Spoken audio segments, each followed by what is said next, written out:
दोडामार्ग तालुक्यातील माटणे तळेवाडी येथील एका 55 वर्षीय महिलेचा मृतदेह गोव्यातील डिचोली येथील एका उघड्या जीपमध्ये संशयास्पद स्थितीत आढळल्याने खळबळ उडाली आहे। लक्ष्मी भिको शिरोडकर असे मृत महिलेचे नाव असून प्राथमिक पुराव्यांवरून पोलिसांनी हा खुनाचा प्रकार असल्याचा संशय व्यक्त केला आहे। या प्रकरणी पोलिसांनी एका संशयिताला ताब्यात घेतलंय। डिचोली येथील बंदरवाडा परिसरातील मार्केट जवळील एका इमारतीखाली दुचाकींची वाहतूक करणारी एक उघडी जीप उभी होती।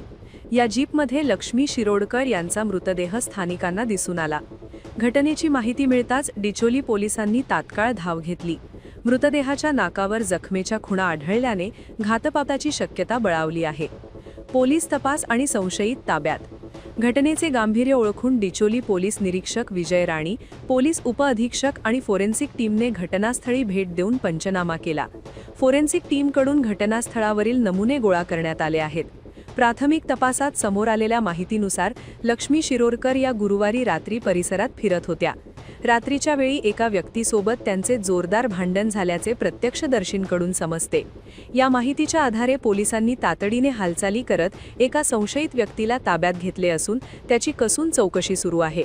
माटणे दोडामार्ग येथील महिलेचा गोव्यात अशा प्रकारे मृतदेह सापडल्याने माटणे आणि डिचोली परिसरात हळहळ व्यक्त होत आहे। हा खून नेमक्या कोणत्या कारणातून झाला आणि यामध्ये आणखी कोणाचा सहभाग आहे का याचा शोध डिचोली पोलीस घेत आहेत। मृतदेह उत्तरीय तपासणीसाठी पाठवण्यात आला असून अहवालानंतर मृत्यूचे नेमके कारण स्पष्ट होईल। पुढील तपास डिचोली पोलीस करत आहेत।